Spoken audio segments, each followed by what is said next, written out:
See You Now is a podcast highlighting the innovative and human-centered solutions that nurses are coming up with to solve for today's most challenging healthcare problems. Created in collaboration with Johnson & Johnson and the American Nurses Association, and hosted by nurse economist and health tech specialist, Shauna Butler. Welcome to See You Now. I'm Shauna Butler, joined for this episode by Linda Benton, Senior Director, Global Community Impact Strategic Initiatives for Johnson & Johnson Nursing. Hi, Shauna. I am so excited to be here with you today to mark the importance of May 12th, also known as International Nurses Day, the birth anniversary of statistician, social activist, and nurse Florence Nightingale, who is celebrated for her pioneering role in modern nursing and health system innovation. During May, National Nurses Month, we'll feature stories that cover many facets of nursing expertise, talent, inventiveness, and the actions that leaders, organizations, and society can take to support, protect, and invest in nurses in ways that ultimately protect the public and our health systems. And in honor of International Nurses Day, it's a great time to turn our attention to nurses across the globe. Overall, we are seeing a reduction in the nursing workforce when we actually need it most. This was playing out across the globe. The extent of that scale was very surprising to me personally. As part of our Meeting of Minds series, we listen in as 4 McKinsey partners from their healthcare systems and services practice reveal the results of a McKinsey Company survey of frontline nurses across 6 countries, including Brazil, France, Japan, Singapore, the United Kingdom, and the United States. In this survey that Shauna is referring to, between 20 and 30% of surveyed nurses indicated they were likely to leave their current direct patient care role in the next year. That's profoundly worrying. Each of these countries and cultures has dramatically different care delivery networks, financial models, workforce regulations, health systems, and policies, and still, there are more similarities than differences in overall nursing sentiment when it comes to wanting to move on or away from nursing. Nurses around the world are thinking about how to do things in a different way and not being wedded to the status quo. We know the nursing profession has faced foundational challenges for decades, and COVID has certainly exacerbated these difficulties. Yet in most countries, up to half of the respondents said their decision to leave was not directly related to the pandemic. This could be the catalyst to finally getting the attention of the many underlying challenges that nurses have faced for a number of years, pre-COVID. With the risks of widespread nursing vacancies, shortages, and loss of expertise, understanding why nurses want to leave and are leaving, and learning and sharing how to better protect, support, advance, and care for our teams that care for us is imperative. And while these findings are certainly not surprising, it should be a wake-up call for all of us to come together across borders to respond. Nurses are crying out to be empowered to be able to do more.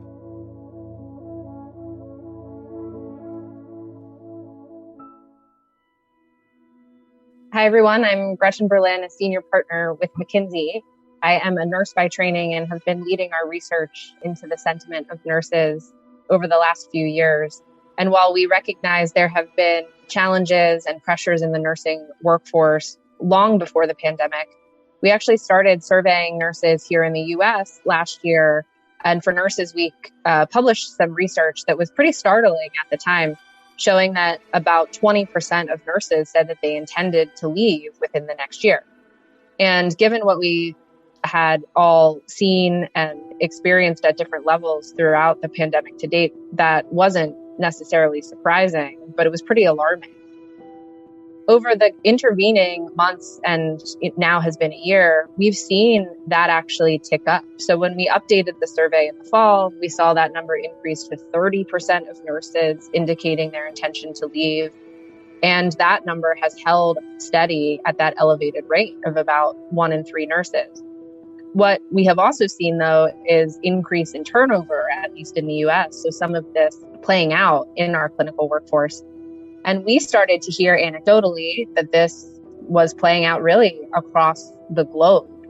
And for this year's Nurses Week, sought out to understand analytically what that looked like. So we launched a survey, certainly not in every country, but in some countries to represent regions, across Europe, Asia, and Latin America and saw pretty consistent trends. On average, about 20 to 30% of nurses saying that they intended to leave. There was some notable outliers, but when you look at an international scale, the churn that we'll see is potentially untenable. We have issued a separate report projecting that we may actually be short 10 to 20% of the nursing professionals that we need based on the demand that we see. The demand is not going away. We have patients, at least in the US, who are getting older, who are getting more chronically ill. We have pent-up demand from COVID. So all of this is going to increase demand, and then the actual number of nursing professionals to meet that is unlikely to be enough. I would note we're talking about nurses here today, but it's not just nurses. We're actually seeing it on clinical workforce across the board. We have seen reports of physician likelihood to leave. We have certainly seen turnover in nursing assistants, ultrasound techs, lab technicians, pharmacy, you name it. And the current crisis that exists may get worse before it gets better.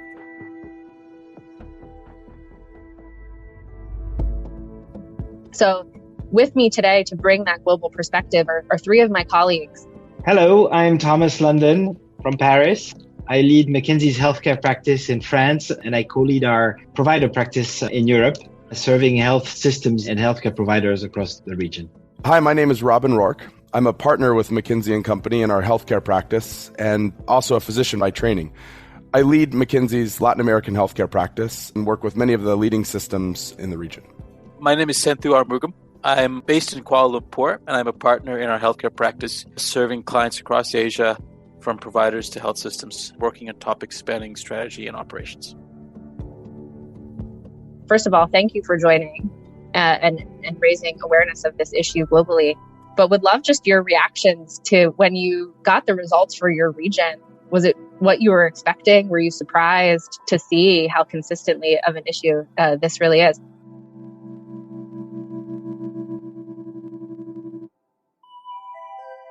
I'll start with Thomas London, who is here representing Europe. And specifically, we were able to share survey results this year from France and the UK. Hi, everyone. Thank you for having me. It's a pleasure. Indeed, I think the survey, when we ran it in France and in Europe for the first time this year, was, I would argue, no big surprise. However, it did confirm a number of hypotheses that we were thinking about when looking at the crisis. Maybe a few words of what we're observing in France these days and the issues you've just mentioned, Gretchen, in the US. We see very similar things. We've seen issues retaining nurses and a number of departures. We've also seen exploding levels of absenteeism, where historically it was around 10%, and we're seeing 15 to 20% in some places. And then finally, difficulties in hiring. Up to 5 or 10% of the jobs remain vacant. So overall, we are seeing a reduction in the nursing workforce when we actually need it most. Thank you. And Senthu, welcome. I know we have results for Asia, for Singapore, as well as for Japan, and would love your reactions to those specifically, as well as across the region. Thanks, Gretchen. It's great to be here. I'm Senthu Armugam. I'm a partner from our Kuala Lumpur office, part of the healthcare practice here in Asia. I think to your question, Gretchen, it was mixed. There were certain aspects that came out of the survey that were not surprising at all, namely the challenges that nurses were facing: fatigue, burnout, abuse, the lack of flexibility from a lifestyle and working hours point of view. These were challenges that nurses have been wrestling with for some time. And so that wasn't a surprise. I think what surprised me was the impact this has had on retention of nurses and how nurses are thinking about their careers going forward. Specifically, the fact that so many more nurses now are thinking about leaving clinical care. And that's a huge challenge. I mean, just to put some numbers to it, in Asia, or at least in Singapore to start, roughly a third of nurses that were surveyed had indicated that they were likely to leave their current position in providing direct care. Japan was a very similar story, 28%. That's a fifth of the nursing workforce in the country. It's huge. The extent of that scale was very surprising to me personally. Do you have any sense why?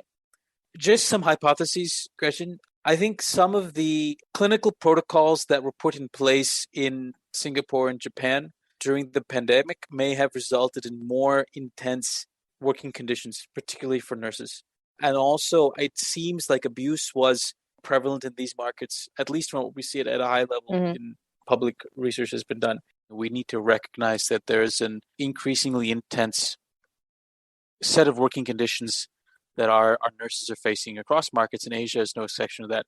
And what I mean by that specifically, working hours as a function of COVID have become significantly more challenging than pre-pandemic. The hostility that certain nurses are facing from patients who are now facing incredibly intense and pressurized situations has increased dramatically. We think about the emotional challenges that nurses are faced with over the past 2 years, especially in the first 12 months of the pandemic. We're talking about really harsh and difficult psychological conditions of seeing patients really suffering. We need to take all that into account as we reflect on the conditions that they face day to day. That's where the US was last year. It has grown from there. And last, but certainly not least, we have Robin Rourke representing Latin America, and specifically we have survey results as it relates to Brazil. So Robin, would love for you to introduce yourself and share your reactions. Thank you, Gretchen, and great to be with everybody here today. My name is Robin Rourke. I'm a partner in our healthcare practice. I lead our Latin American healthcare practice.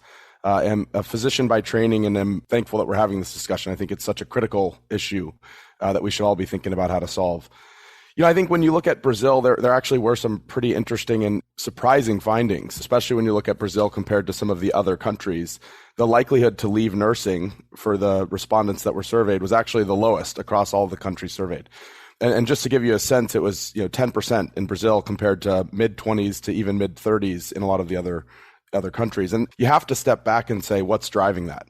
There are a number of factors, and certainly it warrants more investigation and more study. But when you look at a bit more granular level, there are a few things taking place that should be illustrative of themes that might help us to address this dire situation. The first is that there's a big difference in the way that longer tenured nurses are thinking about their role both in the pandemic, managing patient care, and then looking forward, being a nurse for a longer term career. It's about a 3-to-1 difference. So nurses that have been in nursing for 5 or more years had a likelihood to leave of around 10%. Nurses that are less than 5 years, upwards of 30+% in terms of likelihood to leave in Brazil. So what does that tell you? It tells you that retention strategies for newer nurses are absolutely critical, along with many of the things that we know are important for nursing satisfaction, continued education, the opportunity to advance, and flexibility in work. There's also an interesting finding in Brazil, which is that the nurses rated their experience to be more meaningful and more engaging relative to any other country that we surveyed. And so it's tough to know exactly what's driving that. But I think when you start to dig into it a little bit, what we see is that the nurses that are spending time in the lower acuity setting of care that provides some reprieve from the day-to-day stresses of managing individuals with COVID, for the nurses that are actually working in homes and home health care, where they probably are creating a more personal experience with the patients and the families, those nurses obviously had a much higher satisfaction and much lower likelihood to leave. Those are a lot of the nursing specific factors, but I do have to step back and say there are other macroeconomic and social factors that I think are probably influencing the results. Things like the unemployment rates. When you look at the unemployment rates across each of these different countries, they probably do have an influence on the way that people are thinking about their job in nursing versus other opportunities. Yeah. Thanks for that. Your point on the economy is spot on, because nursing, and I think several of the frontline healthcare professions, have been counter-cyclical for decades, meaning when the economy is doing better, we see folks exiting, and when the economy declines, we see folks back. So you're spot on. The macroeconomic environment probably dictates some of this that we see internationally. We have found the topic of compensation in the drivers of whether you stay or leave interesting to watch as well, because it has always been a part of the top driver, but it has never been the number one driver as we've looked in the US. And it's been part and parcel with culture. And we ask the question, is adequate compensation? I think it's fair to say that adequate probably means competitive to options out there in other nursing, non-clinical nursing roles or non-healthcare roles entirely.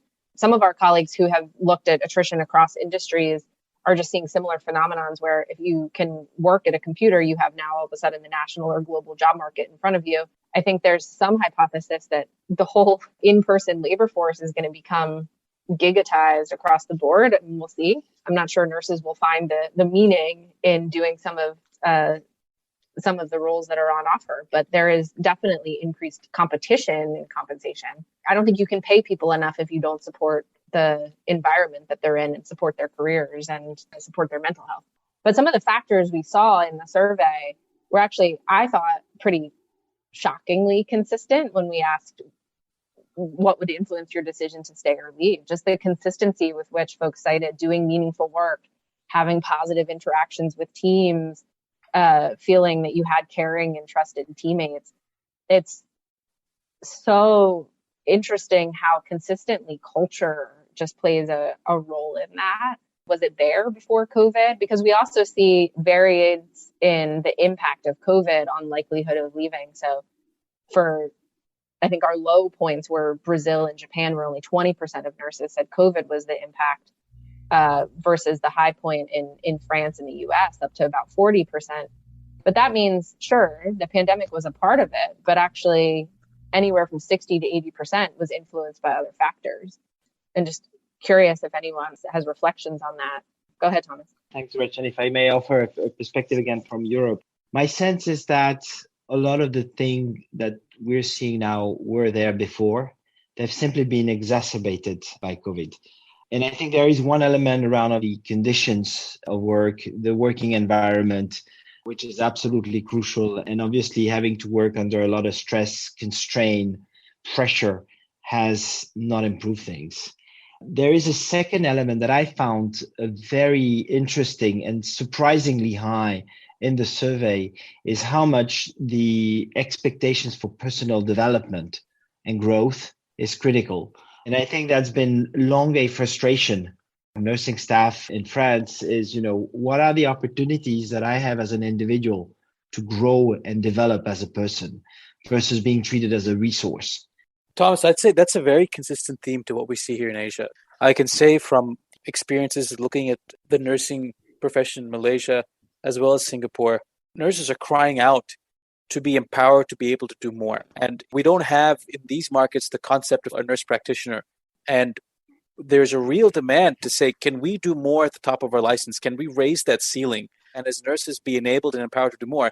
And I think, frankly, the interesting thing is it's in the interest of the overall healthcare system to do that. Because if you think about we're constrained to the number of physicians, we need more providers focused on primary care. And there's no reason why we can't turn to nurses to be able to deliver a lot of that care and close some of those care gaps. Yeah. Go ahead, Robin. Well, I sent through Thomas, I think, seeing the same thing very much in Latin America, where, the ability to evaluate and then optimize the care delivery model, practicing at the top of license, if you will, opportunity is absolutely huge. And Gretchen, I think that you've hit on a great point. I think if you look at the reason why maybe in many cases we're not paying nurses competitively, globally, that probably means different things. One of the reasons is I think as a healthcare system, we've kind of over-indexed on the role of meaningful work. To be an excellent healthcare professional, you have to find meaning in the work. You've got to care about treating patients. You've got to care about helping families. You've got to care about the highest level of quality. But at the same time, that doesn't necessarily mean in today's economy that you need to pay less for that. And in fact, these are highly talented, highly skilled individuals that have other options. And so I think we need to reevaluate how we balance compensation with meaning in work, right? And certainly there's a role for both. I mean, these are individuals that are being affected by a changing care landscape and very rapidly changing acuity of care. What can you do to support the individual from a flexibility perspective? Thomas, you mentioned training and education, recognition. Those things are so critical as we look at the nursing workforce. And I guess, Gretchen, to respond to your question, and I'd love to get the group's thoughts on this, the other thing that I think is absolutely remarkable is the impact of the pandemic of COVID-19 on the likelihood to leave and the variability that we're seeing across many of the different countries that we surveyed. When you look at Brazil and Japan, for example, being in the mid-20s, 23% increase on the impact of leaving versus some of these other countries like the US at 40%, France at 43%, what's driving that variability? I've got my hypotheses, but would love your thoughts as well, because it's obviously a big part of the trend we're seeing. Yeah, I think it's interesting because you guys talked about the career journey and professionalization of nursing that I know, at least in the US and North America, we've been on a journey for the last several decades. If you're part of the ecosystem, I think the survey continues to be a call to action to focus on that. And I deliberately say ecosystem because I think health systems are doing a lot of it. I think education providers are evolving training in terms of management skills and research skills beyond just clinical care to support nurses on that journey.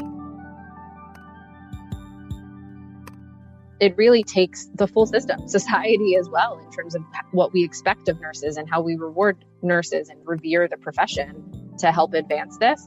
And I think it's a call to action to go back to those fundamentals around supporting and retaining. I personally have been in many conversations. Obviously, a lot of folks are focused on how do we expand the pipeline, how do we recruit? But I want to make sure that everyone focuses too on stopping the bleed, right? Like, how do we make sure that we retain the ones who are here? And I would just highlight something that strikes me always when we see this is the number of nurses who are really likely to stay. And actually, one of the surprising things when we did this last year was how COVID reinforced that likelihood to stay as they leaned into and were excited by the acuity of patients or the renewed purpose that some of the pandemic was giving to folks. But I'm curious what you guys see as the kind of call to action in here, and whether it's health systems or higher education or governments or society can do to help. Maybe I step back and describe how the health system itself is changing in Asian markets. And I suspect there are very clear corollaries to North America, South America, and Europe globally. Number one, care is shifting from hospitals to the community, hospitals to the home. Yeah. The role of prevention, the role of care management, care coordination, unequivocally is fully supported by the data, the impact it has in outcomes and the importance it plays. As those shifts are happening, the role of a nurse, nurses are already in many ways the backbone of the system, and a system that is largely centered on hospitals. As we shift to the home, as we shift to the community, my perspective is the role of a nurse is going to become increasingly critical. And the skills that required to support patients in navigating the system, support patients in delivery of care in a home setting versus in an acute setting, those skills are the ones that need to be developed and enhanced. And I think nurses are crying out for this as well. They're asking for this. There's a recognition that this is going to happen. I can use Japan as an example, where we saw nurses felt, relative to some of the other markets in Asia, increasingly less prepared. And you could argue in Japan, there's going to be a tidal wave when this shift happens, because the system is so entrenched in an acute context. Average length of stay in Japan is about 16 days. OECD average is 8. And of course, Japan is facing a massive challenge in terms of aging. That's going to massively shift context into a home. And I think nurses recognize that challenge is coming and they feel exposed. So these are the capabilities that we need to really think about supporting our nurses around in terms of development. Senthu raises a great point, and I'll build on that by saying, as you see a shift in the care delivery model from inpatient to outpatient, from outpatient to home, from new settings of care, digital, obviously, telehealth being a huge one that we're all seeing as the disruptor, I think we do have an opportunity to reevaluate the role of nurses in the healthcare ecosystem as you move to new care modalities, as you move to new digital care delivery mechanisms. In a place like Latin America, what we're seeing is that the health systems are not focused on incremental advancements in care delivery and care delivery capabilities. It's a time for leapfrogging. We're making big jumps because of a number of things that I think right now are huge opportunities for the region. You've got a very rapidly growing digital infrastructure. You've got a number of private investors from Latin America and outside of Latin America that are excited to invest in new care delivery capabilities because there are precedents for this, especially when you look at banking industry, the travel industry, and some other industries that have done this very effectively over the last 5 to 10 years, that in healthcare in Latin America, we have a huge opportunity to make nonlinear, massive advancements in care delivery because of this confluence of an opportunity to change post-pandemic, the opportunity and availability to use digital in new ways, and the receptivity of patients and providers and nurses to do things in a different way, which frankly, I'm not sure we've seen in the healthcare system in years. And so this is the time. And I hope it's true in every region, but this is the time to change. And I think as we do that, the systems that find ways to leverage, Senthu, as you said, the people that are the backbone of the healthcare delivery system, the nurses, this is the time to think about the next role for nurses in this new model. Yeah, I love that. I think technology, certainly in the care delivery model, we're seeing a lot of health systems harness what they used during COVID for virtual admission intakes, virtual discharges, and then moving it to a more permanent role. I actually think nurses would love to have that as part of their role. So they could rotate through, some days being virtual, some days being in person, to provide the flexibility into an otherwise in-person role so that they can enjoy some of the flexibility that folks are getting embedded in other careers. I personally think that's going to be something that keeps folks in clinical nursing. Otherwise, there's just such a wealth of opportunities elsewhere. Absolutely. Technology will be a big thing. I think, Thomas, the question will be who will be the innovators? You've got to have leadership from the health systems, from the governments, from private equity and venture capital and investors more broadly, from the insurance or payer organizations. But it is absolutely critical that you have innovation from front lines, from the nurses that are out there and seeing this, and that the nurses around the world are thinking about how to do things in a different way and not being wedded to the status quo. And I just think that mindset, even in a small group of individuals, can drive such a massive improvement in the overall quality of care, the overall experience for patients and for nurses and for clinicians broadly. And it's really with that top level support for an innovative healthcare economy, but also the grassroots, bottom-up opportunities for people to identify solutions on the front line. I agree with you, Robin. I think there's one caution of saying, well, this is on the nurses to say what the problems are and what the solution should be. The last thing they have is more hours in the day to do that.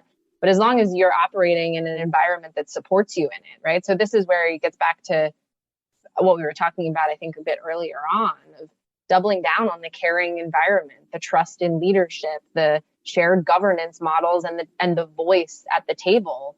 All of that reinforces your ability to raise innovative ideas, like you're saying, Robin. Otherwise, I think we are seeing nurses innovate. Unfortunately, often they're innovating by leaving clinical care to go start a company for a solution.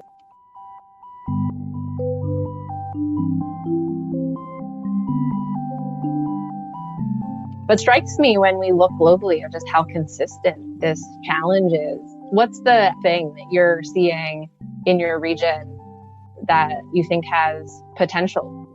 Senthu, what's giving you hope that there's going to be clinical workforce when you and your family need it?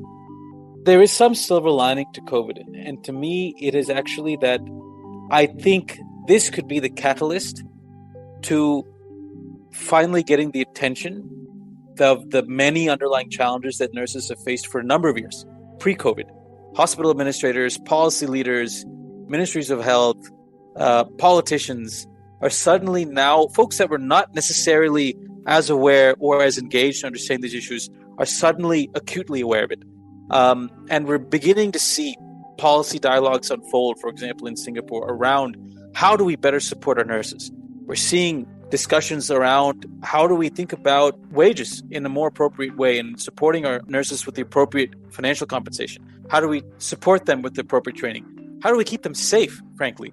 These dialogues are beginning to happen in a much more accelerated way, at least in the markets that I've looked at. So that's what I'm hopeful about, that it's just going to kind of start building the momentum, and hopefully these dialogues are going to continue and we'll start seeing real changes to resolve some of these challenges. And reflecting on the situation in France in particular, because I think some other European countries like the UK have moved further, I haven't seen the out-of-the-box solution yet. And out-of-the-box would probably be in what we described earlier, in breaking up the boundaries of the different professions. What gets done by a nurse, what gets done by a physician, etc. I think, to me, redefining that and making sure we take all of the opportunities from digital and automation to redefine, in a way, the entire workforce model for the way we deliver care To me, that's where the solution eventually lays, given the magnitude of the needs and the shortage we're faced with today. Robin, what would you say for Latin America? Yeah, I might expand in a little bit beyond Latin America. I was looking up the phrase "necessity is the mother of invention." And the original quote was, "Our need will be the real creator." There will always be a need for healthcare. That is almost a universal truth.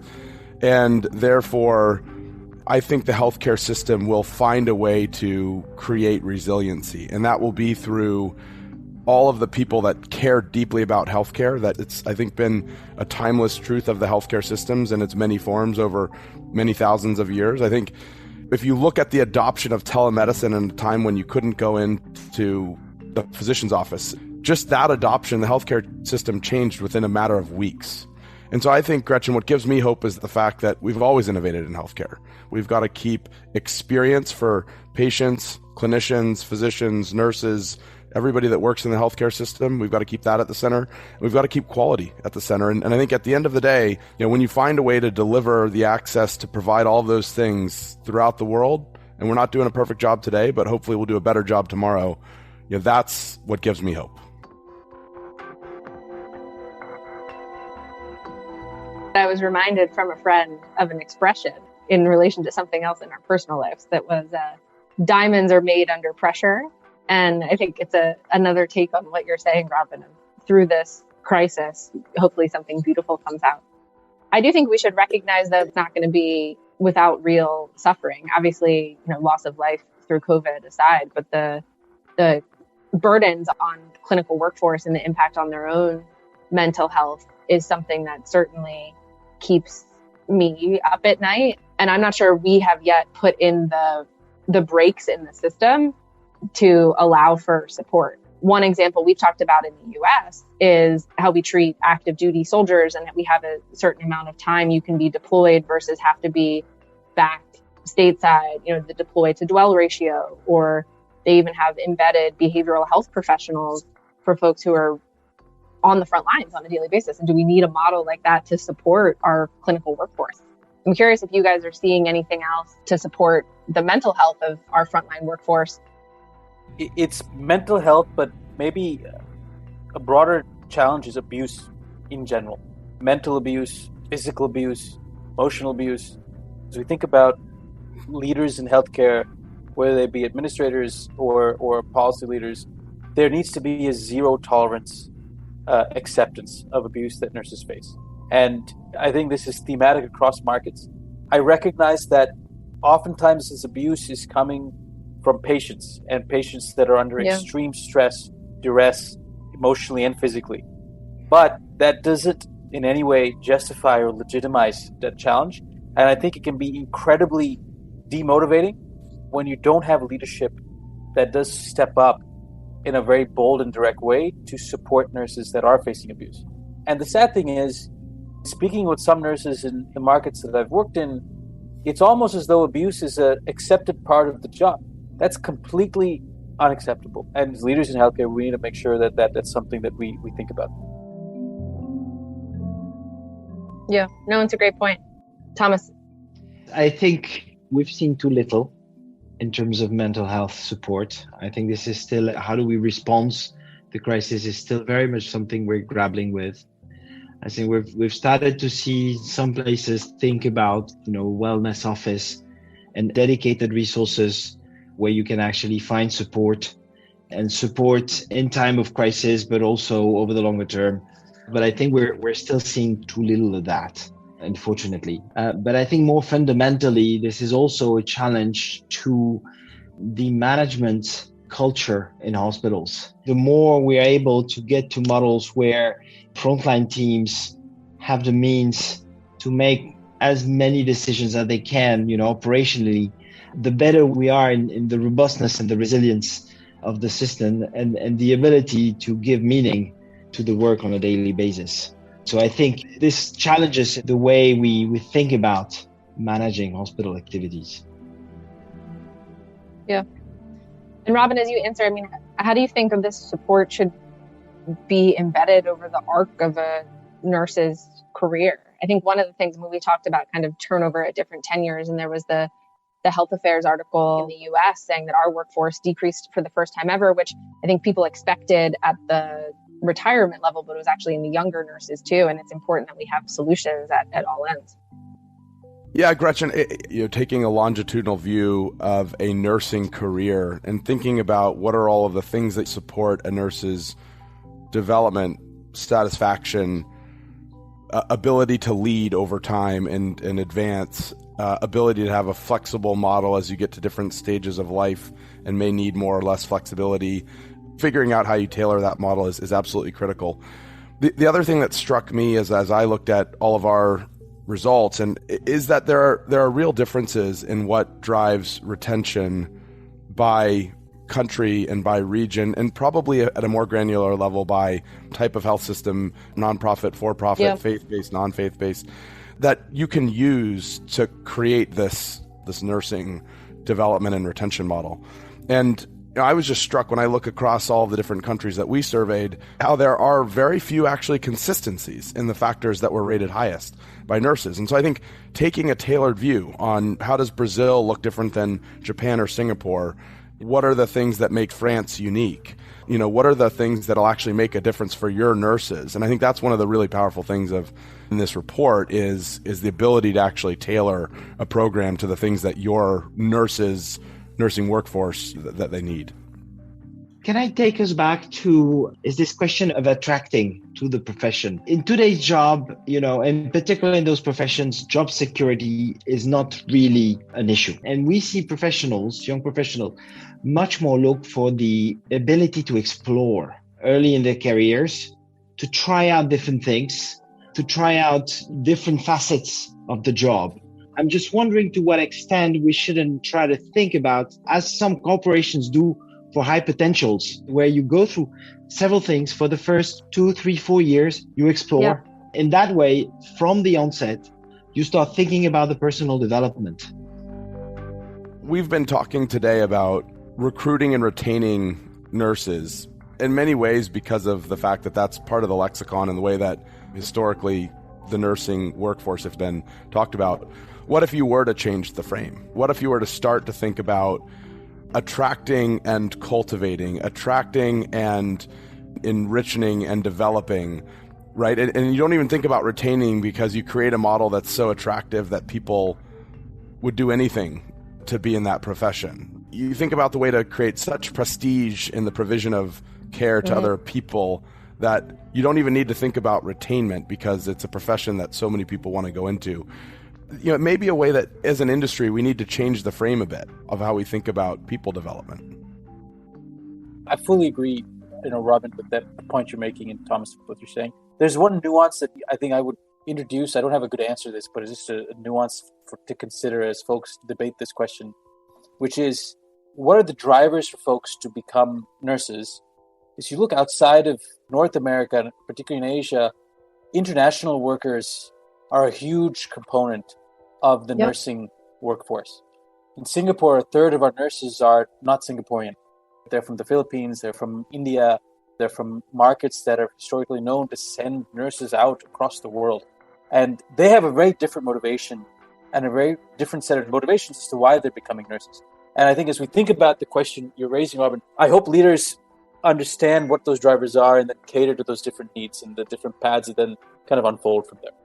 Yeah, I think you're exactly right, Pinto. And that's why I really think that this is a societal, large systems issue, because we're hearing anecdotally some decrease in interest in applications to nursing schools for the first time really ever in the US, whether it's fear, concern, just other options out there. And we're going to need the next generation. And so how do we make this, to Robin, your point, a place where you can really thrive, in a profession that you can be your fullest self? But I really think there's a place for all parts of society, private sector, to be supporting those entering this profession.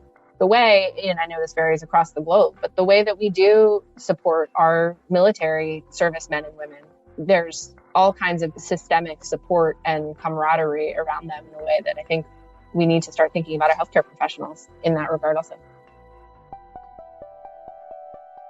Back to what gives me hope is to continue global conversations on this scale.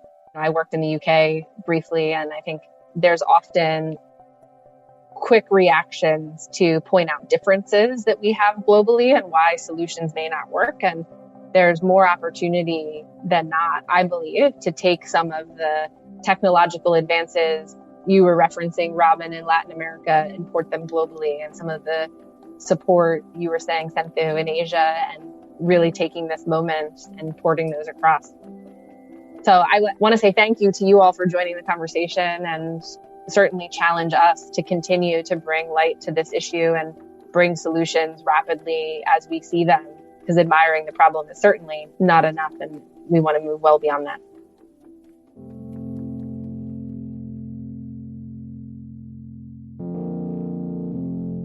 Thanks to the team from McKinsey Company coming from all corners of the world, including nurse and senior partner Gretchen Berlin in Washington, D.C., partner Thomas London, who's actually in Paris, physician and partner Robin Rourke, who leads the Latin American healthcare practice, and Senthu Armugam, part of McKinsey's healthcare practice across Asia. And special thanks to Anna Dirksen for assistance in organizing this conversation. As we think about International Nurses Day, one saying keeps coming up for me, and that's think globally, but act locally. This survey points to the global magnitude of a problem that affects all of us every day on a very real and very personal level. And it could mean going without care. Nurses perform some of the most critical tasks across the healthcare sector. Throughout the COVID-19 pandemic, we saw nurses across the world step in and lead at new levels and in new roles, delivering meaningful impact in patient care and outcomes in numerous ways. In this survey, more than 70% of direct patient care nurses across 6 different countries said doing meaningful work was a top reason why they stay in their jobs. But that same survey also highlighted potential challenges, with 28 to 38% of nurses surveyed in 5 of the 6 countries saying they were likely to leave their current direct patient care role within the year. A striking degree of consistency across countries, despite different healthcare systems and delivery networks in each of the countries. While the reasons for leaving vary, one thing is becoming abundantly clear. If nurses continue to express a desire to leave direct patient care at these elevated rates, healthcare may be at risk. Coming up with ways to attract, support, protect, advance, and elevate nurses must be a top priority for all healthcare systems. As Robin suggests, we talk about recruiting and retaining nurses because that's part of the lexicon. Historically, that's how the nursing workforce has been talked about. But what if you were to change the frame? What if we think about attracting and cultivating and enriching and developing and retaining talent is no longer an issue because we've created a career experience that's so attractive that people would do anything to be in that profession? You think about creating such prestige in the provision of care to other people that you don't even need to think about retainment. We need to change the frame of how we think about people development. For See You Now, I'm Shauna Butler. I'm Linda Benton. Be certain to take action in protecting and investing in the nurses in your corner of the world. And thanks for listening. Nurses are transforming healthcare through innovation, compassion, and leadership. And Johnson & Johnson is proud to continue its 125-year commitment to champion nurses through recognition, skill building, leadership development, and more. The American Nurses Association is dedicated to building a culture of innovation. Nurses improve the lives of patients and communities through innovative thinking, empathetic connection, scientific rigor, and sheer determination. ANA is proud to support and advocate for our nation's most valuable healthcare resource, our nurses. For more information on See You Now and to listen to any of the earlier episodes in our library, visit seeyounowpodcast.com.